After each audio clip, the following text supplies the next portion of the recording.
আমি চাই ডিসি নজরুল ইসলাম মোল্লা, ডিবির ডিসি মশিউর রহমান, আপনাদের এই পাশের জেলা গোপালগঞ্জের আসাদুজ্জামান, মনিরুল ইসলাম, একটাকেও যেন এখন যারা দায়িত্বে আছেন এগুলো একটাকেও ছাড়বেন না। এগুলো মানুষ না, এগুলো সম্পূর্ণ পুরা জানোয়ার। আর আমার মনে হয় কাউন্টার টেররিজমের এই ইউনিটটা তুলে দেওয়া দরকারের কোনো কাজ নেই। আন্দাজে মুসলমানদেরকে বিশ্বের সামনে জঙ্গি নাটক সাজানোর জন্য হাসিনা এদের বানিয়েছিল, সেইটাই ওরা করছে। জঙ্গি যে নেই তার প্রমাণ বাংলাদেশে 9 মাস। আপনি বলেন তো একটা জঙ্গি 9 মাসে ধরা পড়েছে? কোথায় পেয়েছেন ভণ্ডামি? এখন যিনি ডিএমপির কমিশনার শেখ সাজ্জাদ হোসেন, উনি 2-3 দিন আগে এটা জানিয়েছে বাংলাদেশে জঙ্গি বলে কিছু নেই, সবগুলো ওদের সাজানো নাটক। আমার নামও দিয়েছিল জঙ্গি মামলা, আমি নাকি বাংলা টিমের প্রধান। তো কি এটা? আমি ওনারে বললাম যে স্যার কি? আমরাও জানি না। তা আপনি জানেনই না, আর আপনি নামে মামলা অলরেডি দিয়ে দিয়েছেন, যে তাও এক জেলা না, সারা বাংলাদেশের নাকি আমি প্রধান। আমার শরীরই চলে না, আর আমি প্রধান হয়ে পড়িস না। জেলে যে একজনকে পেয়েছিলাম আব্দুল মতিন, আল্লাহ দলের সভাপতি সারা বাংলাদেশের। পরে বললাম ভাই আল্লাহ দলের সভাপতি আপনি, সেক্রেটারি কে? বলছে আমার ছেলে। আপনি সভাপতি, আপনার ছেলে সেক্রেটারি, এ দেশে আর কেউ নেই। আপনি এই হচ্ছে জঙ্গি। শয়তান পর্যন্ত মনে হয় হাসত যে এ কি গো, বাড়ি থেকে আমার দুলে নিয়ে আসলো আমার কুষ্টিয়ার হালসা থেকে। পরের দিন পেপারে দিল যে ওনার আমরা চড়হাঁস থেকে নিয়ে এসেছি। ওইলা দিন থেকে এটা মিথ্যা কথা। আরে 3 বছরে তো মিথ্যার উপরেই ছিল। যেদিন আমার রিমান্ড নেয়, 10 দিন রিমান্ড চেয়েছিল, 4 দিন রিমান্ড দিয়েছিল। যত কথা সরকারি পিপি আমার বিরুদ্ধে ওই 15 মিনিট একাধারে বলেছে। আমি তো দাঁড়িয়েছিলাম, দেখলাম 15 মিনিটের 15টা কথাও সত্য বলে না, প্রত্যেকটা। বাংলাদেশের ঐতিহ্যবাহী জেলা শরীয়তপুর। মন খারাপ করলো বলা দরকার, এই জেলায় মনে হয় বাংলাদেশের সবচাইতে বেশরিয়তি কাজ কারবার বেশি। হ্যাঁ, আলহামদুলিল্লাহ। আপনারা অন্যদিকে নিয়েন না। শরীয়তপুর একটা সুন্দর নাম না? শরীয়ত এটা একজনের নাম, শরীয়তুল্লাহ, হাজী শরীয়তুল্লাহ রহমতুল্লাহ আলাইহি। সুতরাং আমরা চাই আগামীতে শরীয়তপুরে যেন শরীয়তের বিধান জারি করা যায়। নড়িয়া থানার অন্তর্গত নশাসন, ঢালিকান্দি, নুরুল ইসলাম রহমতুল্লাহ আলাইহি জয় নালিয়া হাফিজিয়া ও আর আই আলিম মাদ্রাসার উদ্যোগে মহাবিশ্বের মহাবিশ্বয় আমাদের মালিকের মুখের পবিত্র বাণী কোরআনে কারীম, পবিত্র অনুষ্ঠানের সম্মানিত সভাপতি,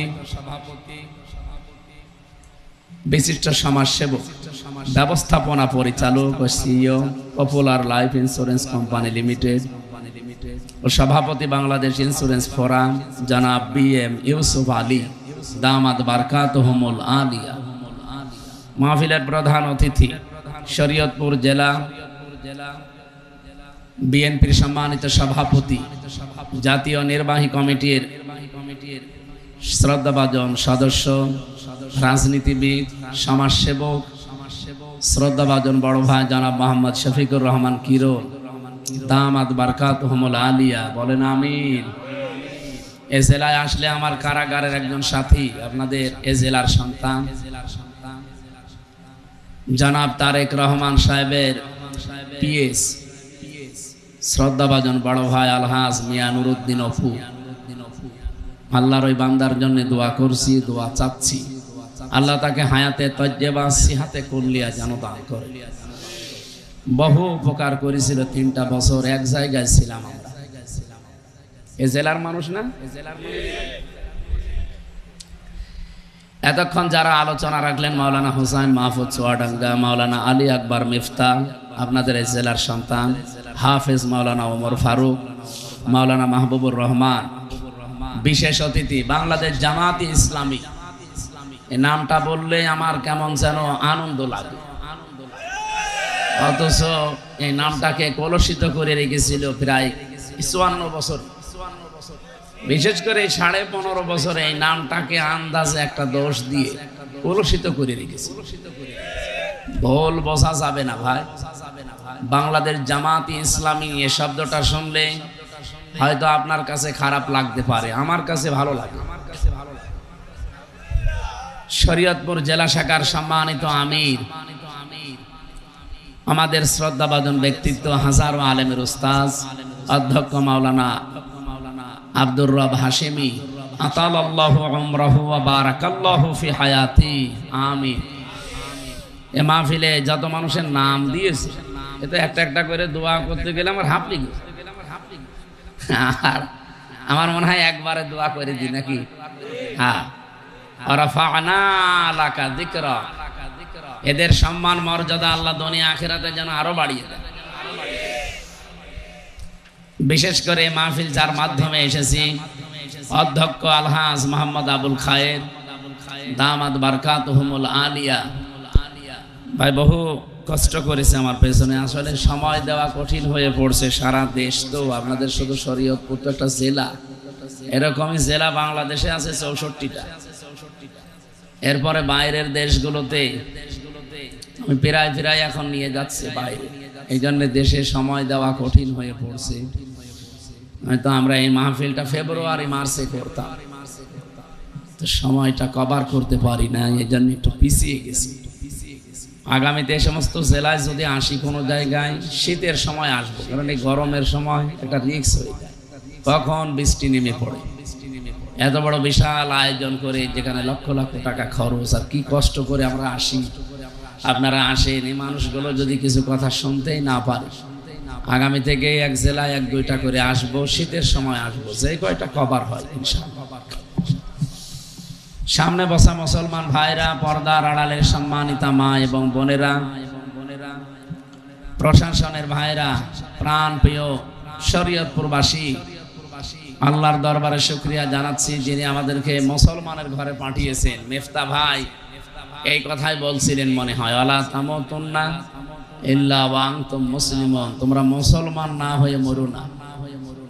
আর আমরা যে আয়াত তেলাওয়াত করেছি, মুসলমান হতে হলে যেখানে প্রবেশ করা লাগে তার নাম ইসলাম। তার নাম কি? যেহেতু আমরা মুসলমান না হয়ে মরার কথা নিষেধ, আল্লাহও নিষেধ করলেন, রাসূলুল্লাহও নিষেধ করলেন, আমাদের জাতির পিতা যিনি হযরত ইব্রাহিম আলাইহিস সালাম, তিনিও নিষেধ করেছেন। কি কথা বোঝে? তিনি তার সন্তানদেরকে বলেছিলেন, ফালা তামুতুন্না ইল্লা ওয়া আনতুম মুসলিমুন, মুসলমান না হয়ে মরবা না। সুতরাং আল্লাহর আদেশ, রাসূলুল্লাহর আদেশ, আমাদের পিতার আদেশ, ঠিক আছে না? আমরা মুসলমান না হয়ে মরতে চাই না, আর সেই কথা আমরা আল্লাহর কথা দিয়ে আরম্ভ করব ইনশাআল্লাহ। মান ক্বালা বিহি সাদাকা, কারণ আল্লাহর কথা কোরআনের কথা। কোরআন দিয়ে যারা কথা বলবে পৃথিবীতে, নবীজি বলেন তারা সত্য কথা বলে। আজকে থেকে হাদিস দ্বারা প্রমাণ পাওয়া গেল, কোরআনের বাইরে যত কথা আছে, এ কথার ভেতরে ভেজাল আছে না নেই? এজন্য কথা শুনতে হলে কোরআনের কথা শোনা লাগবে। আমান আমিলা বিহি উজিরা, এমনকি কোরআন দিয়ে যারা আমল করবে তাদের পুরস্কার আল্লাহ নিজে দেবে। এই যে আজকে বাংলাদেশের আলেম ওলামা এবং সাধারণ জনতা সবাই কিন্তু প্রায় এক কথা জানাচ্ছে যে নারী কমিশন যেটা বানিয়েছে এটা বন্ধ করা লাগবে, কারণ এগুলো একটাও কোরআনের আমল না। এখানে 13টা পয়েন্ট আছে, যে সব আমি লিখে নিছি, একটা পয়েন্টও কোরআনের না। যতগুলো পয়েন্ট লিখেছে এখানে বলতে গেলে প্রায় 20 মিনিট যাবে। সুতরাং আমি এক কথায় জবাব দিতে চাই, আমরা আমল করব। এদেশে 92% আমরা মুসলমান, কোরআনের আমল ছাড়া কোনো আমল আমরা রাজি না। আপনি অন্য কোনো আমল করলে যে কিছু পাবেন না তা না, পাবেন। কিয়ামতের দিন হয়তো আল্লাহ বাদ দিয়ে নিজে ফেরেশতাদের দিয়ে নবী রাসূলদের দিয়ে আপনার পুরস্কারটা দিয়ে দেবে। কিন্তু কোনো মানুষ যদি পৃথিবীতে কোরআনের আমল করতে পারে আল্লাহ নিজের হাতে পুরস্কার দেবে। আমার মনে হয় এখানে, আমি ভুল বলছি কিনা জানি না, খালি আলেমরা বাদ দিয়ে এখানে অনেকে আমরা যারা বসে আছি তারা এই কথা বলতে পারবেন না যে এখন যে কোরআনের আমল কয়টা পারবেন বলতে? অনেকেই আমরা জানি। অথচ আমান আমিলা বিহি উজিরা, যারা কোরআন দিয়ে আমল করবে তাদের পুরস্কার আল্লাহ নিজে দেবেন। আর আল্লাহ যদি কোনো বিষয়ের পুরস্কার দেয় কত দেবেন সেটা আমাদের এই হিসাবে নেই। এজন্য আমরা আল্লাহর হাত থেকে পুরস্কার নেওয়ার জন্য এই কোরআনে আল্লাহ আমল দিয়েছেন 500। কত? এগুলো আমাদের করা দরকার না? আমান হাকামা বিহি আদালা, বিশ্ব নবী বলেন কোরআন দিয়ে কেউ যদি বিচার করে সে ন্যায় বিচার কায়েম করতে পারে। এই 54 বছরে আমরা কোরআনের বিচার দেখি নাই, এই জন্য ন্যায় বিচারও দেখি নাই। যদিও 15.5 বছরে শুধু মিথ্যার ঝুলি ছড়িয়েছে যে আমরা ন্যায় বিচার কায়েম করে ফেলেছি। ডাহা মিথ্যা কথা, এটা যে আমি নিজে প্রমাণ। ন্যায় বিচার যে ছিল না বিশেষ করে 15 বছরে, তার প্রমাণ আমি জিজ্ঞাসাও করি না, আমি নিজেই ভিকটিম। আমার 3টা বছর আপনি আটক করে রাখলেন কোন আইনের বলে বলেন? হ্যাঁ, মামলা দিয়েছেন, দেন জামিন পাওয়া আমার অধিকার, কিন্তু মামলাটা আমার সিএমএম কোর্ট, জজ কোর্ট, হাইকোর্ট মিলে 30 বারের উপরে উঠেছিল, একবারও জামিন দেননি। তার মানে এদেশে কোরআনের বিচার নেই, এই জন্য আমরা ন্যায় বিচার পাইনি, সব অবিচার পেয়েছি। আমার তো তাও 3 বছর গেল। আপনাদের জেলার সন্তান অপু সাহেব কত বছর ভেতরে ছিল বলেন? বাস্তবতা আপনি আন্দাজে বললে হবে। এ পৃথিবী বড় কঠিন অবস্থায় চলে গিয়েছিল শুধু কোরআনের বিচার না থাকার কারণে। যেহেতু আমার মনে হচ্ছে, আমার বিবেকেও বলে, আমার দেখা কথা যেটা, এই 15.5 বছরে যত মামলা দিয়েছে রাজনৈতিক ভাবে সবগুলোই মিথ্যা আর বানোয়াট, সব। আমি নিজে যেহেতু ভিকটিমের জন্য বলছি, তারেক জিয়া সাহেবকে আপনি মিথ্যা মামলা দিয়ে 1-2 বছর না 8 বছর সাজা লাগিয়ে দিয়েছিলেন। প্রমাণে যে হয়নি তাকে খালাস দিয়ে দিয়েছে আদালত। তার স্ত্রী ডাক্তার জোবাইদা রহমানকে 3 বছর সাজা দিয়েছিলেন, প্রমাণ করতে পারেননি, তারে ছেড়ে দিয়েছেন। ম্যাডাম খালেদা জিয়াকে 6 বছর সাজা দিয়েছিলেন শুধু রাগ করে। এই কথা বলছে না কেন? প্রমাণ করতে পারেননি, এখন তাকে খালাস অলরেডি দিয়ে দিয়েছেন। আমি চাই এই 15.5 বছরে যারাই ভেতরে আছে মিথ্যা মামলা নিয়ে, মিথ্যা সাক্ষী নিয়ে, একজনও যেন ভেতরে আর না থাকে। বাবর ভাইকে ছেড়ে দিয়েছেন, গিয়াসউদ্দিন মামুন সাহেবকে ছেড়ে দিয়েছেন, জাকির খানকে ছেড়ে দিয়েছেন। আমি আলহামদুলিল্লাহ আরো ছেড়ে দেন। আমরা চাই এটিএম আজহারুল ইসলামকেও ছেড়ে দেওয়া লাগবে। এই কথা শুনলে অনেকের বা চুলকানি ওঠে। না না মানে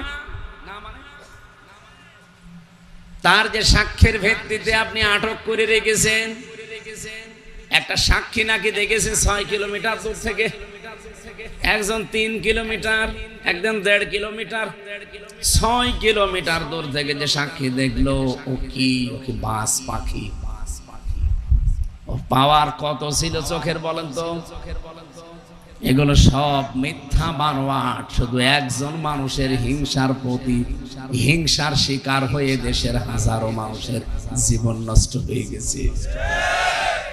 সব চাইতে আশ্চর্য এবং কঠিন লাগে যাদের আয়না ঘরে রেখে দিয়েছিল তাদের জন্য। আপনি নিজেকে একটু দাঁড় করান তো ওই জায়গায়। একটা জীবিত মানুষ, এদিকে 3.5 হাত, এদিকে 2.5 হাত, সামনে টয়লেট দেওয়া, 1-2 মিনিট, 5 মিনিট, 10 মিনিট, 2-3-5 দিন না, কেউ 8 বছর, কেউ 10 বছর, কেউ 12 বছর পড়ে আছে। আপনি খালি শুনছেন, নিজেকে ওই জায়গায় দাঁড় করিয়ে বলেন কত কঠিন অবস্থা তারা পার করেছে। আমিও মিনি আয়না ঘরে 10 দিন ছিলাম। আমি বের হওয়ার সময় দেখেছি দেওয়ালে এই যে আঙ্গুল এত বড় বড় হয়ে যায়, এগুলো দিয়ে খুশিয়ে খুশিয়ে কেউ দেওয়ালের সাথে লিখেছে যে বন্ধুরা কেউ যদি বাইরে যেতে পারো এই নাম্বারটাই জানাবা যে আমি বেঁচে আছি। একটা মানুষ 8 বছর 10 বছর পড়ে আছে, ও জানে না এটা কোন বছর, এটা কোন মাস, এটা কোন দিন, কি বার, এটা তাও জানে না, আর কয়টা বাজে তো জানেই না। কারণ সূর্যের আলো আমিও 10 দিন এক সেকেন্ডের জন্য দেখি নাই। কখন সূর্য ওঠে, কখন দিন হয়, রাত হয়, কোনো আওয়াজও সেখানে যায় না মাটির নিচে। আপনার শুনতেই আমার মনে হচ্ছে রিমান্ড চলাকালীন আমাকে এরকম একটা চেয়ারের উপরে নিয়েছিল, কিন্তু বসাইনি। এই যে সেই চেয়ার, হাত এভাবে লাগিয়ে দিল। আমার আগে ছাত্র দলের এক ভাইকে চট্টগ্রামে বাড়ি, ওনার এই আঙ্গুলগুলো সব তুলে ফেলেছিল। চেয়ারে নাকি বসিয়ে দেয় ভাবে। আমারে বলছে হুজুর এই যে মেশিন দিয়ে আমরা নখ তুলি, এমন একটা কায়দা করা মেশিন, এখানে শুধু হাতে লাগিয়ে দেবে, পায়ের সাথে লাগাবে, মেশিনে টিপ দেওয়ার সঙ্গে সঙ্গে সব নখগুলো খুলে চলে আসবে। নখ খুলে আসলে তো হয় না, ওর উপর আবার পাতলা মিহি ওই যে মোল্লা সল্ট, ওই লবণ ছিটিয়ে দেয়। আপনার হাতে ক্লিপ দেওয়া, পায়ের সাথে ক্লিপ দেওয়া, এ গলার এখানে একটা বেল্ট দেওয়া, আপনি নড়তেও পারবেন না, কালো কাপড় দিয়ে মুখটা পেঁচানো, হাতের সাথে আবার ডান্ডা বেড়ি লাগানো আছে। কাউকে যদি পেছনে দিয়ে, আমারে পেছনে দিয়েছিল, পেছনে হাত ডান্ডা বেড়ি দিয়ে ওই যে হ্যান্ডকাপ দিয়ে লাগানো, পায়ের সাথে ডান্ডা বেড়ি দিয়ে মাজায় দড়ি টাঙিয়ে 11 ঘন্টা ওরা রেখে দিয়েছিল। কি কিছুই না, আন্দাজে। চেয়ারের ওপরে নাকি ওই ভাইকে বসিয়ে, উনি আমার পাশের ছেলে ছিলেন, বলছিল ভাই একবার টিপ দিল, ওরা বলছে একবারে নাকি 1 মিনিটে 120 বার ঘুরে। আপনি বলেন তো 1 মিনিটে যদি চেয়ারটা 120 বার ঘোরে, তো সেকেন্ডে কয়বার?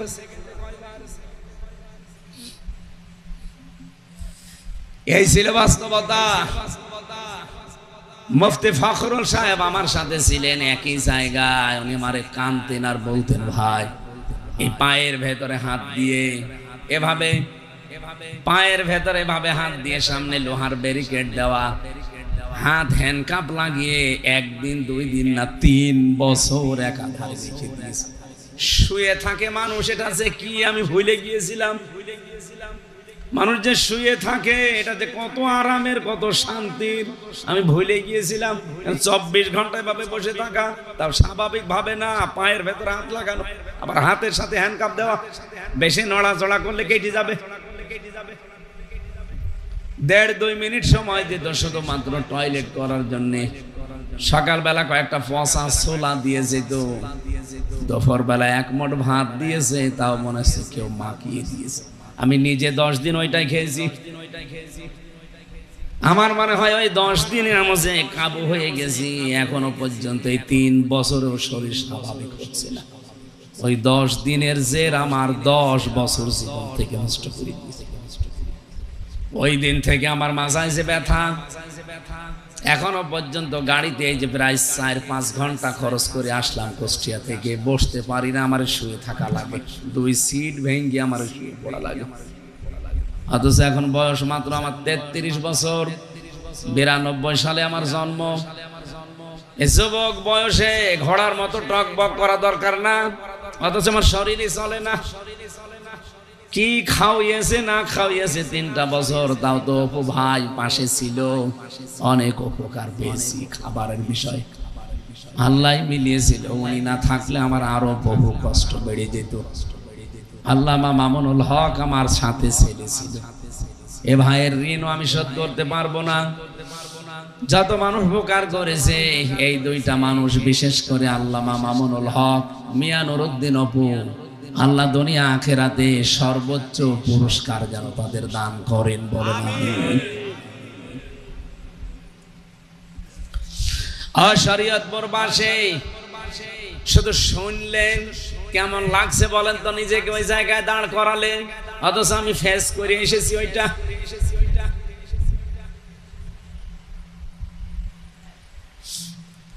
কোরআনের বিচার যতদিন এই জমিনে কায়েম করতে না পারবেন, আল্লাহর কসম এই জমিনে ন্যায় বিচারের আশা করা যায় না।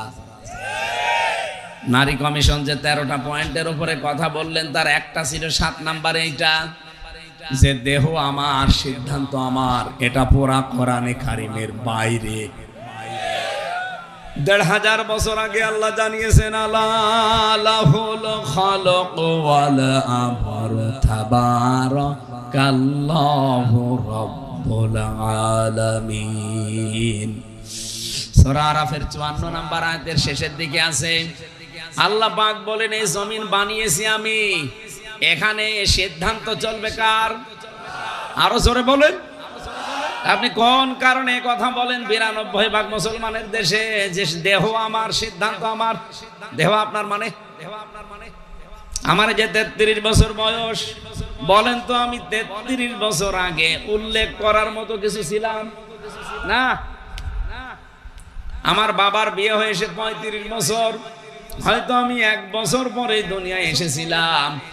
বলেন এই 33-34 বছর আগে হামজা নামে আমার যে এখন অস্তিত্ব আছে, আমি বসে আছি, এটা কল্পনা করা যেত? রব্বুল আলামিন একটু স্মরণ করিয়েছে, কাইফা তাকফুরুনা বিল্লাহি ওয়া কুনতুম আমওয়াতান ফাআহইয়াকুম। কেমন করে মানুষ আমার সাথে কুফরি করে, আমার নাফরমানি করে, আমার সাথে অবিচার করে, মানুষ কি করে আমার বিধান মানতে চায় না, অথচ লোকটা মৃত ছিল, আমি নিজে তাকে জীবন দিয়েছি। বিজ্ঞান এখন আয়াত নিয়ে প্রমাণ করছে, এটা তাফসিরে কাবিরের ভেতরে পাবেন। আল্লামা ফখরুদ্দিন রাজি রাহমাতুল্লাহ আলাইহি উনি আয়াতের ব্যাখ্যা করতে গিয়ে লিখলেন যে আল্লাহ কাইফা শব্দটা না দিয়ে তো তাকফুরুনা বিল্লাহি ওয়া কুনতুম আমওয়াতান দিতে পারতেন। কেন কাইফা শব্দ আগে ব্যবহার করলেন কেন?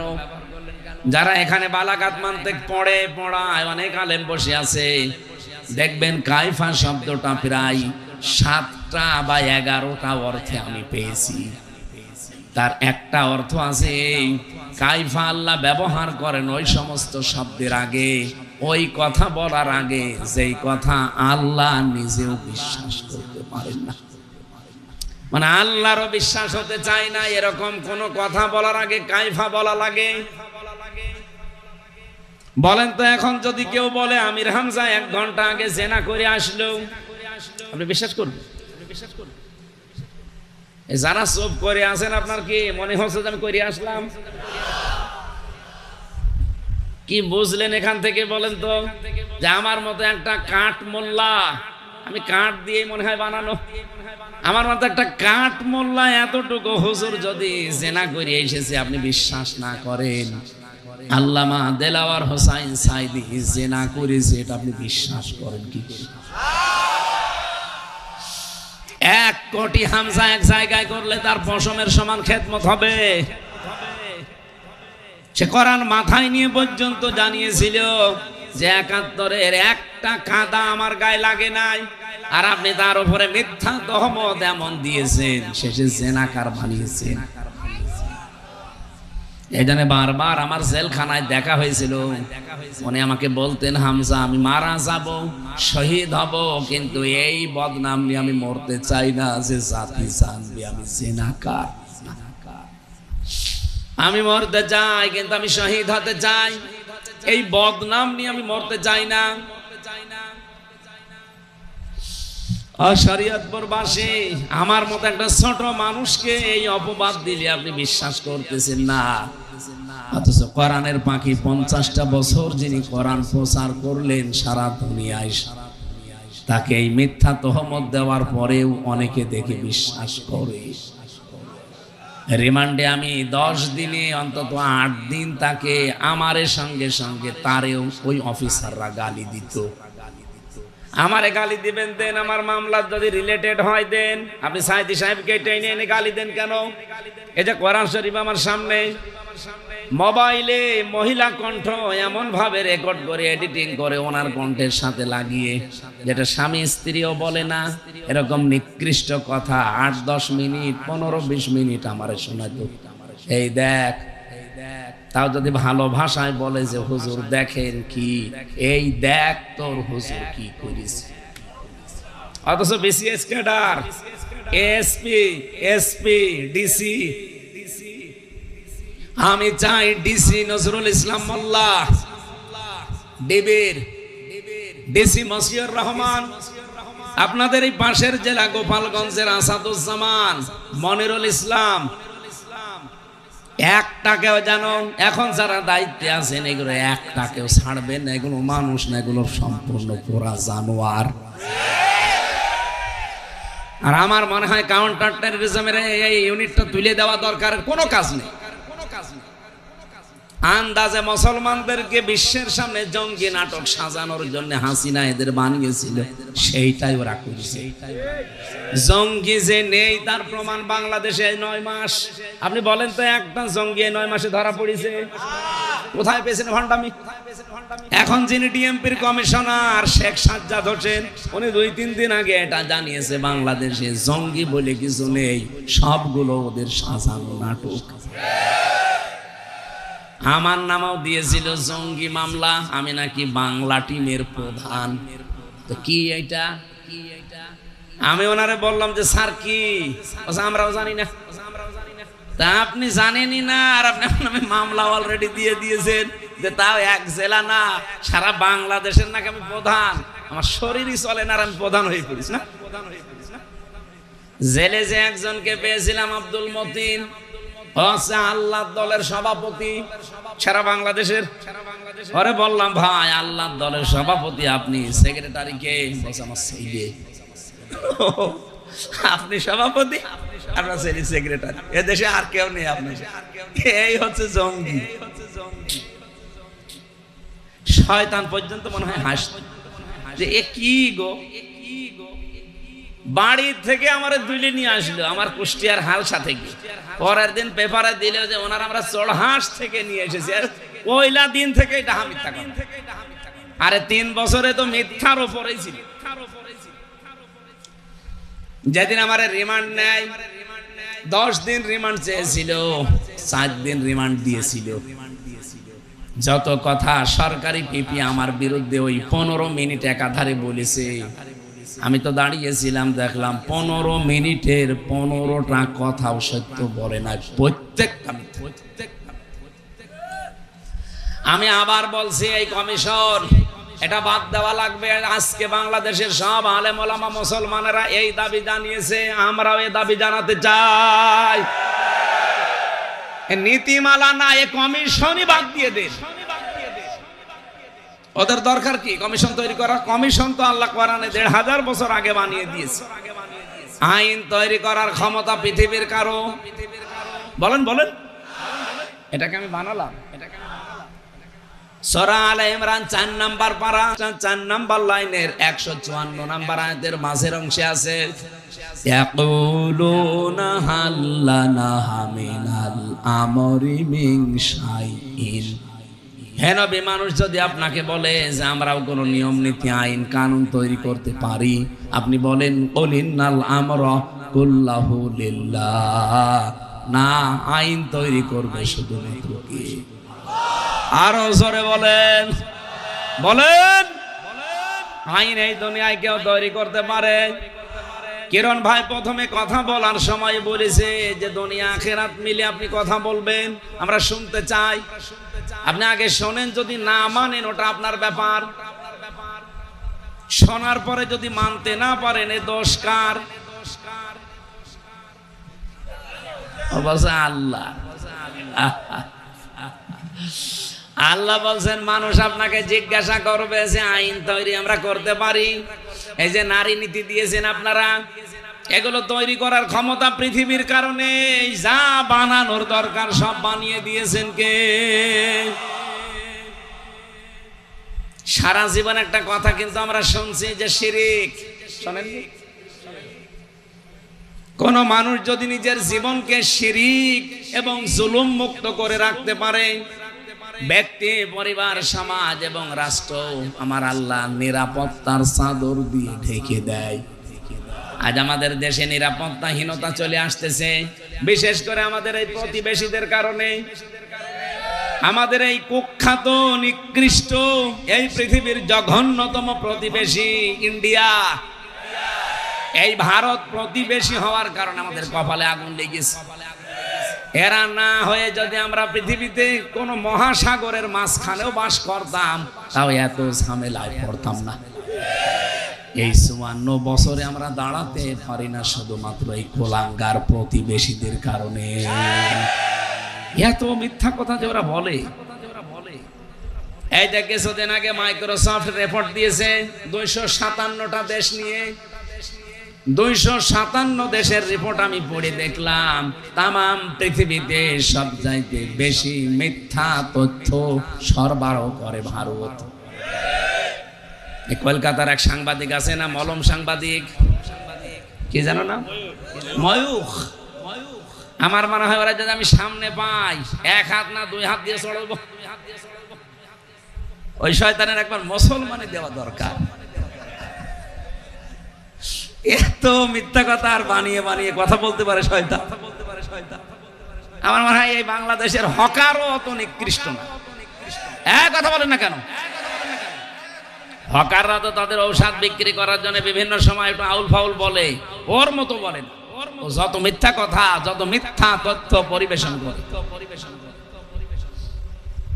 54টা বছর আমরা দাঁড়াতে পারি নাই শুধু এদের এই মিথ্যা তথ্যের কারণে। সারা পৃথিবীর মোড়লদেরকে ওরা জানিয়েছে আমাদের দেশে নাকি সাম্প্রদায়িক দাঙ্গা তৈরি হচ্ছে, এই দেশে জঙ্গি মাথা ছাড়া দিয়ে উঠতেছে। হঠাৎ করে নারী কমিশন এই বিষয়গুলো কেন সামনে এনেছে? কেউ না বুঝলে দেশের আলেমরা বুঝে ফেলেছে।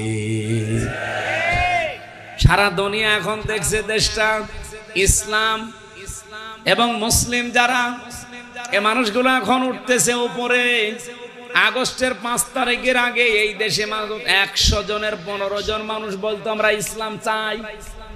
কতজন? মাত্র 15 জন। 100 জনের 15 জন। তার ভেতরে হাশেমি সাহেব হয়তো একজন।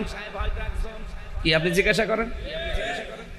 100 জনের ভেতরে যদি 15 জন এই দেশে ইসলাম চায়, আব্দুর রব হাশেমি একজন। এক কথা বলা লাগবে। এখনকার জরিপ বের করেন, বাংলাদেশে এখন 100 জনের কমপক্ষে 77 জন মানুষ বলছে আমরা ইসলাম চাই।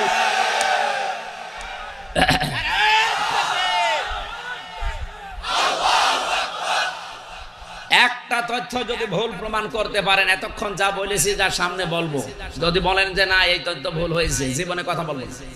কিন্তু যদি আপনি তথ্য ইন্টারনেট ঘাটেন, কোরআন হাদিস ঘাটেন, যেখানে যা দেখবেন, বিজ্ঞানের যত তথ্য আমার জানা আছে, যদি কোনোটা ভুল পান, প্রমাণ করে দিতে পারলে জীবন ওই কথা আর বলবো না। যদি ভুল প্রমাণ করতে না পারেন, আপনাকে মেনে নেওয়া লাগবে।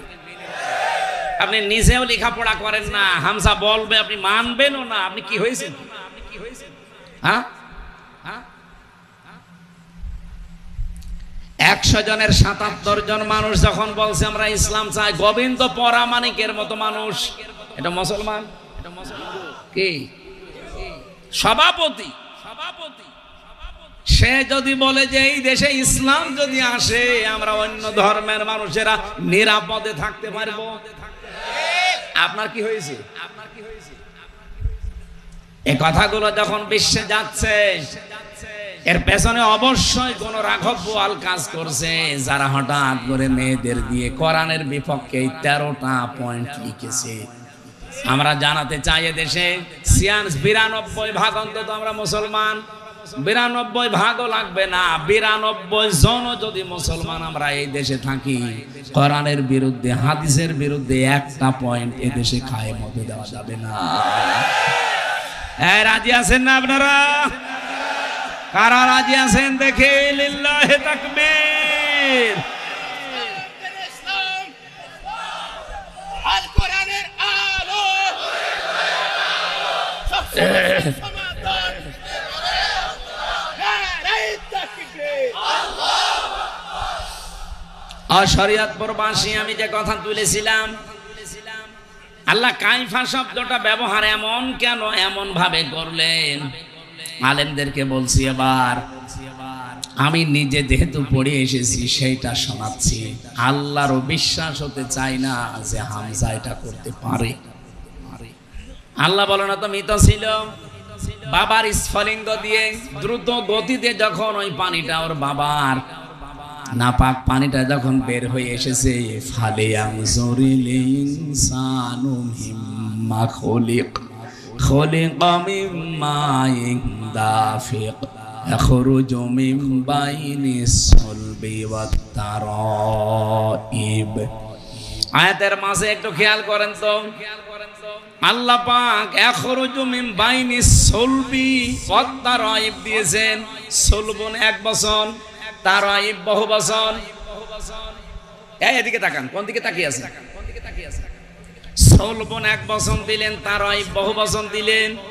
বাংলা অর্থ বলছি, সুলবুন বলা হয় পুরুষের লজ্জাস্থান, আর তারাইব বলা হয় মেয়েদের লজ্জাস্থান। আল্লাহ পুরুষের ক্ষেত্রে এক বচন ব্যবহার করলেন, আর মেয়েদের ক্ষেত্রে বহু বচন ব্যবহার করলেন। বলেন তো, পৃথিবীতে মানুষ নিয়ে আসতে শুধু মাই লাগে, বাবা লাগে না? বলেন বলেন। আল্লাহ রাব্বুল আলামিন এখানে যে পক্ষপাতিত্ব করে ফেলেছেন না, মানে আপনি আলেমদের জিজ্ঞাসা করেন, বাবাকে আল্লাহ এক বচন ব্যবহার করলেন, আর মায়েরটা আল্লাহ বহু বচন দিয়েছেন। দুইটাই কিন্তু বহু বচন হয় না, দ্বিবচন হয়। আরবিতে দুইয়ের অধিক তিন হওয়া লাগবে, তখন হবে ওটা বহু বচন। আল্লাহ রাব্বুল আলামিন এটা এই কারণে দিয়েছেন, এই পৃথিবীতে হামজা এ পর্যন্ত আসতে আমার বাবার যা কষ্ট হয়েছে, মায়ের কম পক্ষে 3 গুণ কষ্ট বেশি হয়েছে। বিজ্ঞান প্রমাণ করছে, পানিটা যখন মায়ের রেহেমের ভেতরে যায়, এটা যে আল্লাহ 4টা জিনিস তৈরি করে, চুল, রগ, হাড় আর পর্দা। মায়ের রেহেমের ভেতরে যে নাপাক পানিটা আছে, ওই পানি দিয়ে আল্লাহ 4টা জিনিস বানায়, রক্ত, গোশত, চর্বি আর চামড়া। 4 8টা জিনিস এক হলেই মানুষ হবে না। রব্বুল আলামিন বলেন, আমি একটা নাম নিয়েছি, তার নাম রব। কি নাম? এই রব নামের কারণে আমার পক্ষ থেকে তাকে 5টা জিনিস দয়া করে ভিক্ষা দেই। এই জন্য কায়ফা দিয়েছি, আমি নিজে তোরে ভিক্ষা দিলাম এই 5টা: শ্রবণ শক্তি, দর্শন শক্তি, বাক শক্তি, আকেল শক্তি আর ঘ্রাণ শক্তি। এই তথ্য পাবেন সূরা নমল, এই নাহাল 14 নম্বর পারা, 14 নম্বর পৃষ্ঠা, 13 নম্বর লাইনের 78 নম্বর আয়াতের মাঝের অংশে আছে, ওয়াজাআলা লাকুমুস সামআ ওয়াল আবসারা ওয়াল আফইদা ইলা আখিরি আয়াত। আল্লাহ পাক বলেন, আমি যদি এই 5টার একটাও কম দিতাম দুনিয়ায় আসতে, কিন্তু পূর্ণাঙ্গ হয়ে না, অপূর্ণাঙ্গ হয়ে। আল্লাহ বলেন, যদি শ্রবণ শক্তি আমি না দিতাম দুনিয়ায় আসতে কালা হয়ে, কালা আসে না? যদি দর্শন শক্তি না দিতাম দুনিয়ায় আসতে কিন্তু অন্ধ হয়ে। কিরণ ভাইকে বলছি, যেহেতু ভালোবাসি আপনাকে, আপনি বলেন তো, আপনার মা আর বাবা 2 জন মিলে আপনাকে 4টা জিনিস নাই দিল, বাকি যে 5টা জিনিস খেয়ে দিয়েছে। যদি আপনার দর্শন শক্তি আজকে না দিত, আপনি আমার আগে 5 মিনিট না এখানে আপনাকে উঠতেই দিত না। কানা নামই হয়েছে তো কানা কিরণ।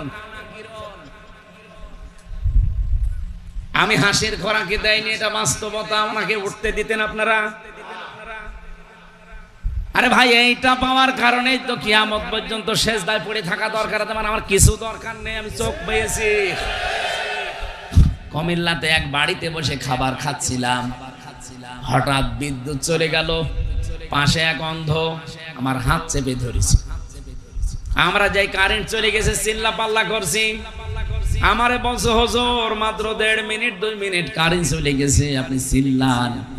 অথচ আজ 42 বছর আমার জীবনে কারেন্ট নেই। আমি প্রথমে কিন্তু দেখতে পেতাম ছোটবেলায়, টাইফয়েড হওয়ার কারণে চোখটা আমার নষ্ট হয়ে গেছে। আজ 42টা বছর হয়ে গেল, দুনিয়া কেমন আমি জানি না। এমনকি ওই দিন অন্ধ আমার একটা তথ্য জানিয়েছে যে আপনারা যারা চোখওয়ালা মানুষ, আপনারা তো এমনিতেই দেখতে পান, ঘুমিয়ে থাকলে স্বপ্নেও কিছু দেখেন। কিন্তু আমরা যারা অন্ধ তারা ঘুমিয়ে থাকলেও দেখি না, শুধু একটা আওয়াজ শুনি।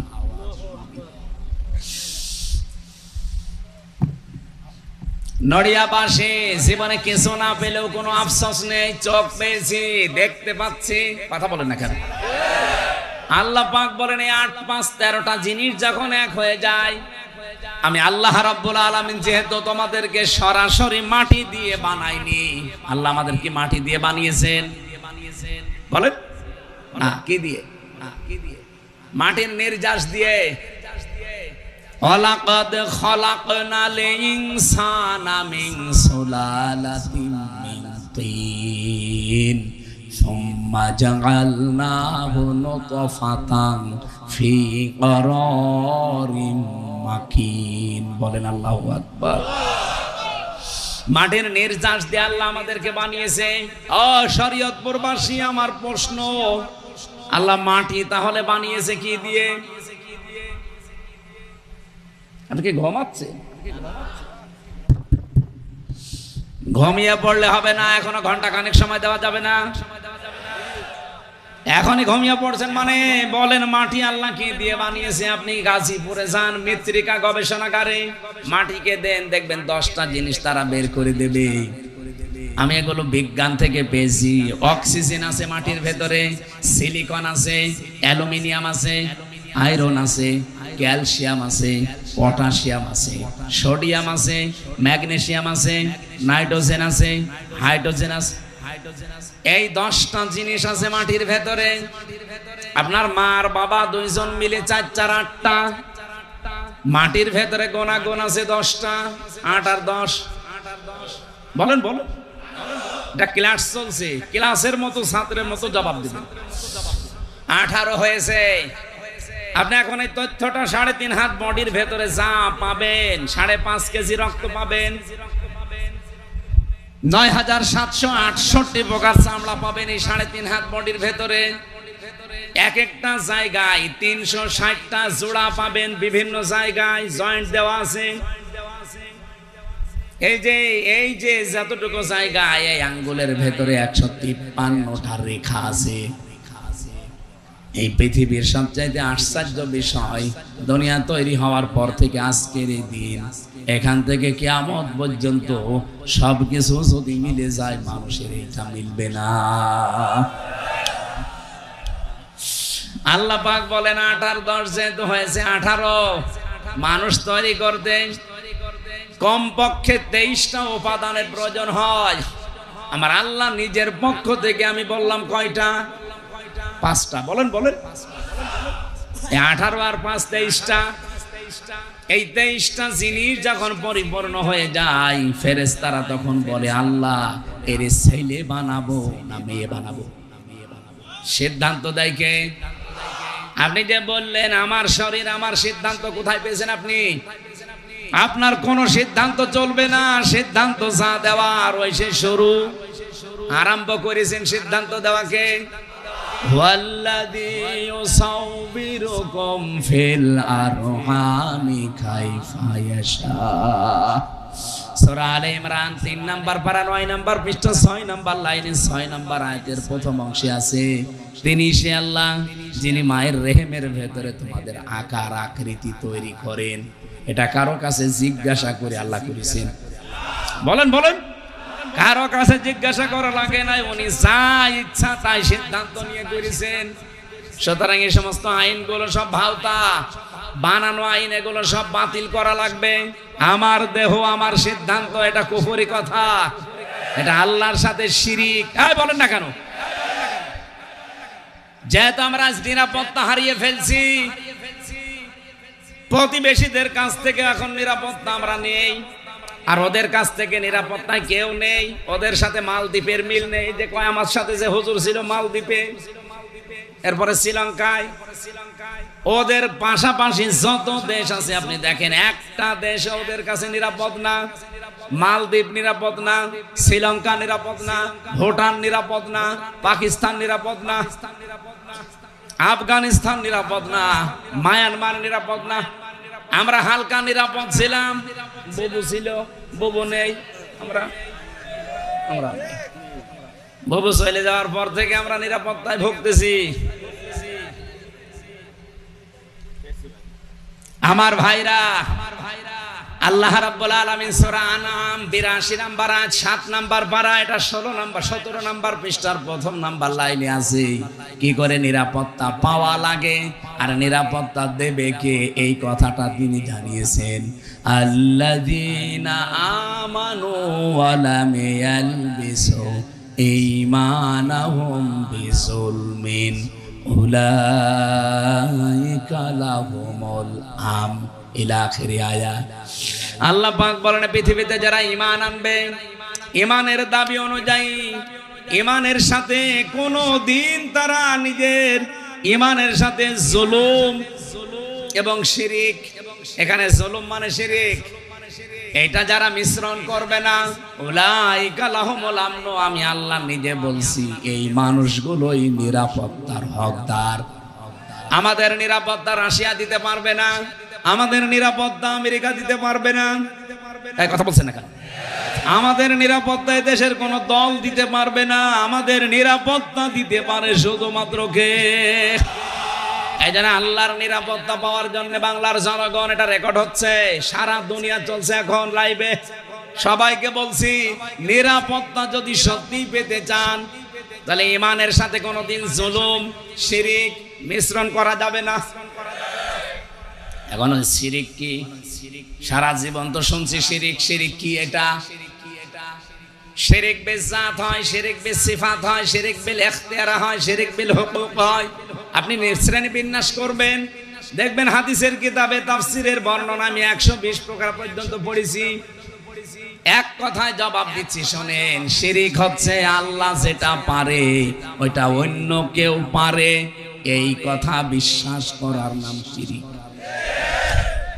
আমি যে একটা আগে বললাম যে আমার দেহ আমার সিদ্ধান্ত, এটা শিরিক, কারণ আল্লাহ যেটা পারে আপনি ওইটা বলেন। আমি আয়াতের দলিল দিয়েছিলাম না, সূরা আরাফের 54 নাম্বার আয়াতের শেষের দিকে আছে, আলা লাহুল খালকু ওয়াল আমরু, সৃষ্টি যার, সিদ্ধান্ত। আরো জোরে বলেন। এটা যদি আপনি 100 ভাগ বিশ্বাস করে থাকেন কোরআনের আয়াতকে, এদিকে তাকিয়ে এখনই সিদ্ধান্ত পাল্টাবেন। এই বাংলাদেশে যারা এই কথা বলে ক্ষমতার উৎস যুবগণ, ওরা আল্লাহর সাথে শিরিক করছে। এই শিরিকে আছেন কারা? হাত তোলেন তো।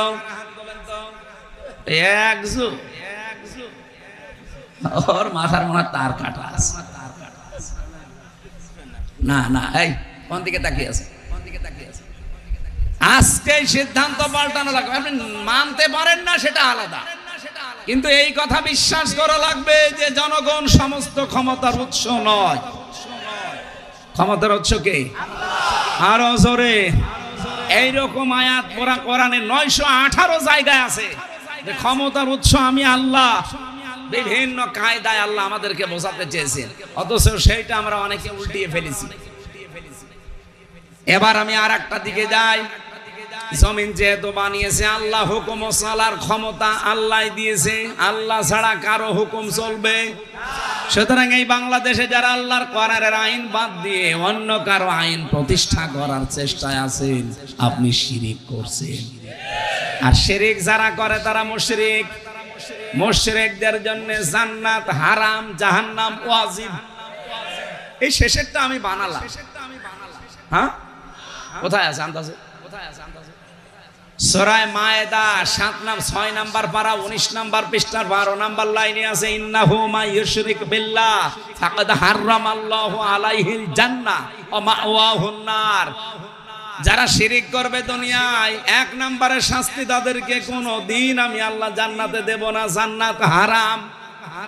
2 নম্বরে তাদের জন্য আশ্রয়স্থল হবে জাহান্নাম। বলেন নাউজুবিল্লাহ। বাংলার মানুষের আমি আপনাদের বাঁচাতে চাই, আল্লাহর কসম, আমার নিজের কথা, বাবার কথা না। আপনি শিরিক করে মারা যান, হামজা না, হামজার বাবা দিয়ে দোয়া করালেও আপনি জান্নাত পাবেন না। অনেকে মনে করে যে 20টা গরু জবাই করে দিলাম জান্নাত পাবো না, মানে জান্নাত আপনার বাবার নাকি? 20 টাকার 20,000 গরু জবাই করলেও হবে না। নবীজির নিজের আপন চাচা সারা জীবন যে নবীকে কালে কোলে নিয়ে কাঁখে নিয়ে পিঠে নিয়ে মাথায় নিয়ে চুমা দিয়ে মানুষ করেছে আবু তালেব। এই লোকটা যেদিন মারা যাচ্ছিল নবীজি গেলেন মাথার কাছে হাত দিয়ে বললেন, ইয়া আম্মি আবি তালিব লা ইলাহা ইল্লাল্লাহ হাজ্জুল্লাকা ইনদাল্লাহি ইয়াউমাল কিয়ামা, রাহুল বুখারী।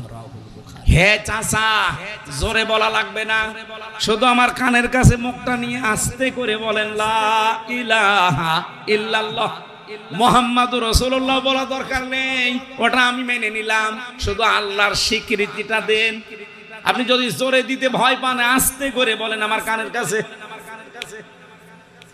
ওতবা সাইবা আবু জেহেল আবু সুফিয়ান শুনেছে, ডাক দিয়ে বলেন নেতা পড়বা, সারা জীবন বাপ দাদার ধর্ম মানলে এখন বাপ ভাতিজার নতুন ধর্ম অনুসরণ করে কলঙ্কিত হবা, মানুষ তোমারে কা পুরুষ বলবে, ভীরু বলবে। আবু তালেব ওই দিন বলেছিল, ভাতিজা আমাকে মাফ করে দিও, তোমার এই কালেমা আমি পড়তে পারলাম না। নবীজির মন খারাপ হয়ে গেল, সঙ্গে সঙ্গে জিবরাইল সূরা কসসের 56 নাম্বার আয়াতটা নিয়ে হাজির হয়ে গেলেন। ডাক দিয়ে বলে, হে নবী আপনি মন খারাপ করেন কেন? ইন্নাকা লা তাহদি মান আহবাবতা ওয়ালাকিন্নাল্লাহা ইয়াহদি মাইয়াশা। অবশ্যই আপনি যাকে ভালোবাসেন তাকে হেদায়েত দিতে পারেন না, বরং আল্লাহ যা চায় যাকে চায় তাকে হেদায়েত দেয়। ওহুয়া আ'লামু বিল মুহতাদিন, আ'লামু ইসমে তাফসীল। হে নবী আপনার চাইতে আমি আল্লাহ ভালো জানি যে হেদায়েত পাবে কে। এই লোকটা আপনার চাচা আমি জানি, সারা জীবন আপনাকে আদর করেছে, মহব্বত ভালোবাসা দিয়েছে, বাড়িতে রেখে খাবার খাওয়িয়েছে আমি দেখেছি, কিন্তু লোকটা মুশরিক। কি বলেন বলেন? আপনি এত করে বলতে বললেন, লোকটা বলে নাই, ও বলেছে মাফ করে দেন। আপনি কি মাফ করার মালিক? মাফ করার মালিক কে? বলেন বলেন। আল্লাহ ছাড়া মাফ কেউ করতে, আরো জোরে বলেন। এরপরেও নবীজি তার কবরের পাশে যে হাত তুলেছিলেন, রব্বুল আলামিন আমার চাচা আবু তালিবকে তুমি মাফ করে দাও। সঙ্গে সঙ্গে জিবরাইল এসে বলে, হে নবী হাত নামান। কার জন্য হাত তুলেছেন? মা কানা লিন-নাবিয়্যি ওয়াল্লাযীনা আমানু আইয়াস্তাগফিরু লিল মুশরিকিন ইলা আখির আয়াত।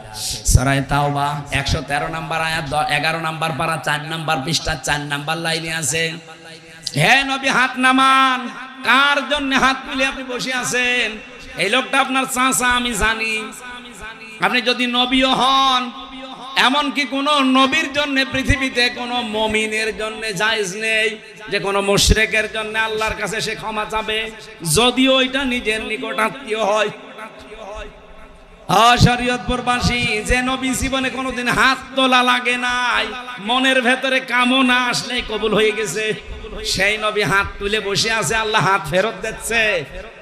আর বাংলাদেশে টাটকা মুশরিক মরে যাচ্ছে, আর আমরা দোয়া করে গরু জবাই করে জান্নাতে দিয়ে আসছি, মনে হচ্ছে জান্নাত ওর বাবার। আপনি মন খারাপ করছেন আমি জানি ভাই, এইটাই সত্য কথা, এইটাই হক কথা। বাংলাদেশে বহু মানুষ আমরা দেখতে পাচ্ছি অলরেডি মুশরিক হয়ে গেছে। আপনি শিরিক করলে আপনি মুশরিক। আল্লাহর আইনের পাশে কাউকে দাঁড় করাবেন না, সে যেই হোক। আল্লাহর আইন চাই, আল্লাহর আইন চাই, সৎলোকের শাসন চাই। এই শিরিকটা বাংলাদেশ থেকে তুলে দেওয়া লাগবে। শহীদ আল্লামা দেলাওয়ার হোসাইন সাইদি রহমতুল্লাহ আলাইহি একটা শিরিক সংসদ থেকে উনি তুলে দিয়েছে। আগে সংসদে যাওয়ার সময় মাথায় এভাবে ঝোকানো লাগতো।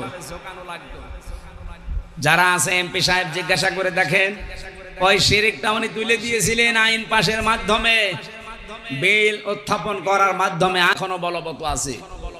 সুতরাং সামনে যারা আসবেন আমরা চাই দেশে তারা শিরিক মুক্ত করবেন, যেন আমরা নিরাপত্তায় থাকতে পারি। কারণ যারা শিরিক মুক্ত পরিবার সমাজ রাষ্ট্র করে তুলবে, তাদের নিরাপত্তা দেবে সব দিক থেকে কে? যতই ওরা শক্তিশালী হোক কিচ্ছু করতে পারবে না।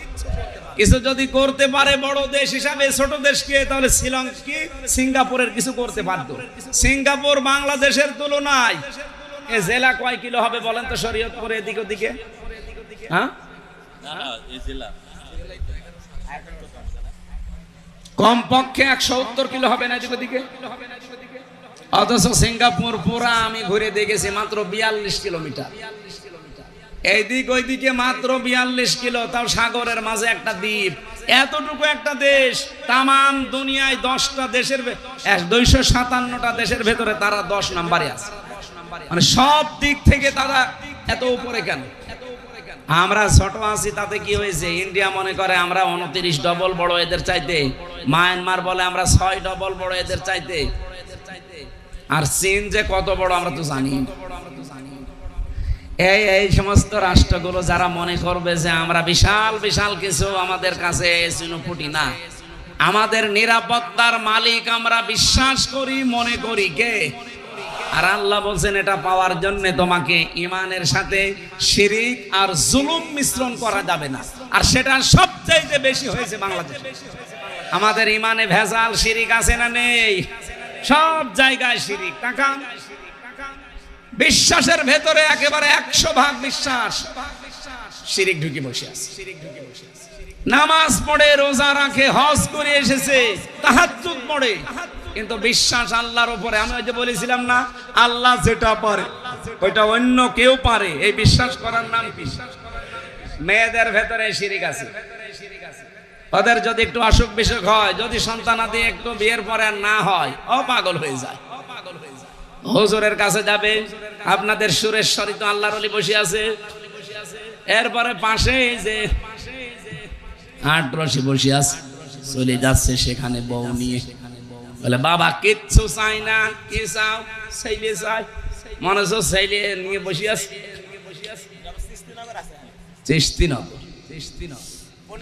সেদিন বগুড়া জেলায় তারেক রহমান সাহেবের গ্রামে এক লোক এসে বলছে, হুজুর আপেল পড়িয়ে দেন। আমি সূরা ফাতিহা পড়ে ফু দিলাম, আমার কানের কাছে মুখ নিয়ে বলছে, হুজুর এমন ভাবে আপেল পড়বেন যেন ছেলে হয়। আপেল দিলাম, ফেলি। আচ্ছা আপেল কই? ফেলি দিস কেন? আরে ভাই, আপেল পড়ে যদি ছেলে হইতো, আমার ম্যাডামের 3টে মেয়ে হইতো না, আমি খালি আপেল খাওয়াতাম। কি বিশ্বাস মানুষের! এই শিরিক দেশে নেই? আরে ফরিদপুর, মাদারীপুর, শরীয়তপুর, এই সমস্ত জেলায় এই শিরিক গুলো বেশি। কি করেন কি আলেমরা? কি করেন কি? পিটিয়ে সোজা করা লাগবে এই শয়তানদের। শরীয়তপুর এই নামটা যেন ঠিক থাকে। যারা এই জেলায় আসবে বলবেন কোরআন শরীফ হাতে নেন। এক একটা আয়াতের 8টা 10টা 15 20টা 33টা পর্যন্ত অর্থ আছে, এগুলো বের করেন। তাফসিরের নাম বলে বলে আমাদের শোনা, ওই কোন বাবার কিচ্ছা কাহিনী আমরা শুনতে রাজি নেই। এই পারবেন কারা কারা দেখি?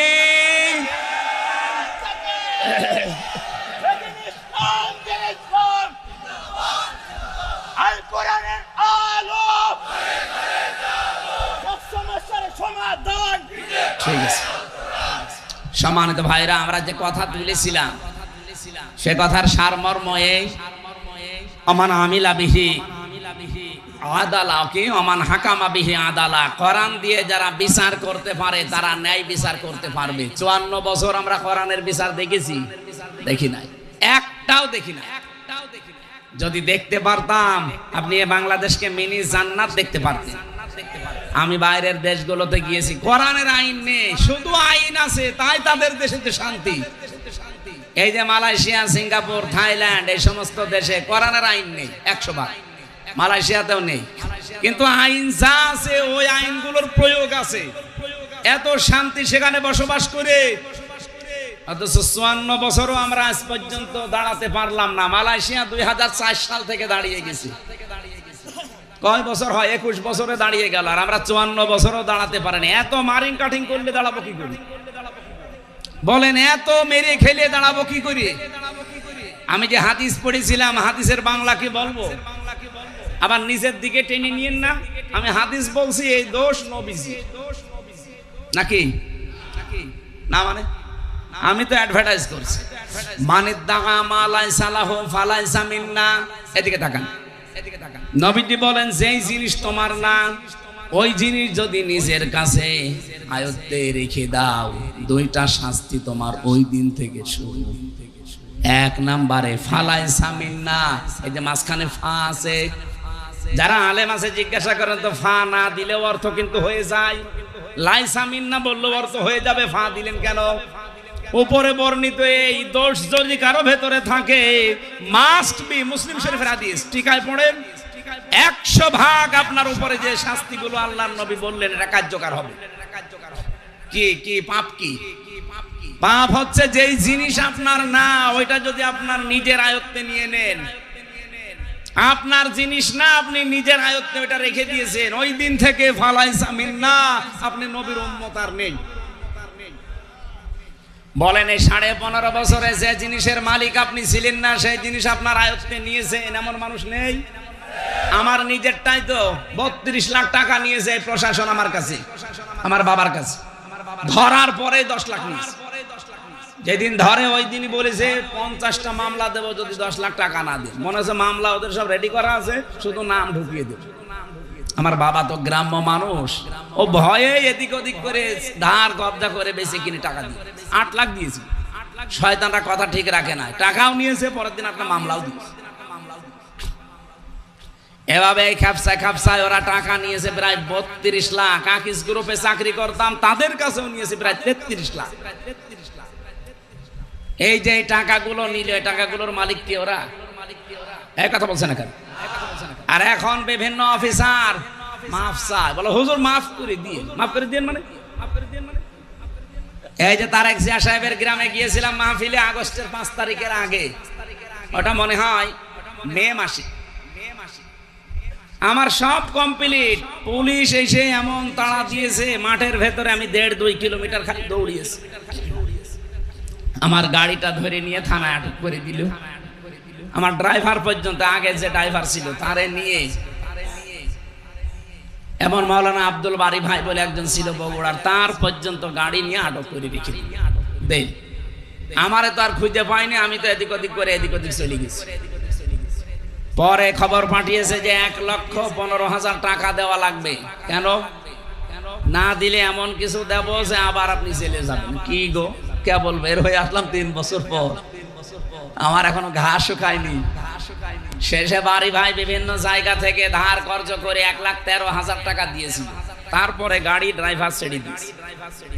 এই আগস্টের 5 তারিখের পরে তো সব উলট পালট হয়ে গেছে। আর বগুড়া তারেক জিয়ার জন্মস্থান না, ওখানে যা ছিল ওই দিনই পাল্টিয়েছে। ও তো পালিয়েছে ওসি, পরে একেবারে পাল্টিয়ে দিয়েছে সেই টেকনাফে, কক্সবাজারে।